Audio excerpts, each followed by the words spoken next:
What if I told you, a reckless party boy gets kidnapped, only to be fixed by a family that believes pain is the cure? Sounds insane, right? But what's even worse, he eventually starts believing them. Tommy lives fast and stupid. Nights for him are a blur of clubs, alcohol, and bad decisions. One night, he's out with his girlfriend Gabby, but it doesn't take long before things spiral. He's popping pills, picking fights, and crossing lines most people wouldn't dare. Gabby tries to hold things together. But Tommy, he's already gone too far. He flirts with other girls right in front of her, gets aggressive with strangers, even turns the streets into his personal playground of chaos. And just when it feels like the night can't get any worse, it does, because while Tommy stumbles alone, completely out of control, someone is watching him, and that's where everything changes. The next time we see him, Tommy isn't partying anymore. He's chained in a basement, confused, weak, trapped, and standing over him is a calm, well-spoken man named Chris, who doesn't see himself as a villain. He sees himself as a savior. Now here's where things get disturbing.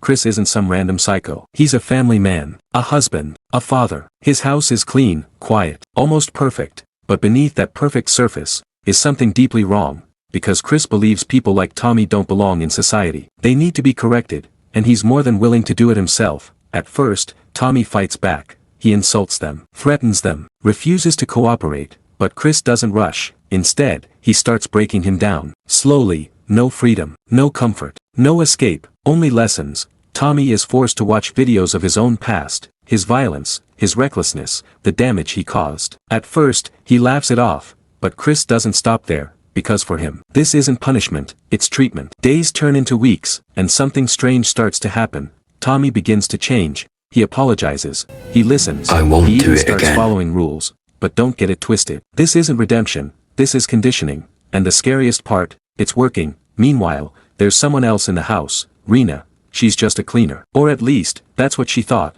But the moment she discovers Tommy chained in the basement, she realizes she's stepped into something dangerous. She wants out, but Chris already knows too much about her past, and makes it clear she's not going anywhere. Now she's trapped too, and this is where things get even more complicated. As time passes, Tommy earns small rewards, more space, more trust, even time with the family upstairs. It almost starts to feel normal, but then, he notices something. The way they talk to him, the way they look at him, like he's not the first, like he's replacing someone. And that thought, it doesn't go away. At the same time, danger creeps closer from outside. Rena's past comes knocking, literally. Men start following her, watching her, and one day, they show up at the house. Panic takes over. In the chaos, Rena makes a choice that changes everything. She secretly gives Tommy the key to his freedom. This is it, the moment he's been waiting for. Tommy finally breaks free. Chains come off, weapons in hand, adrenaline pumping. He fights back, and for the first time, the power shifts. But just as he's about to escape, something unexpected happens.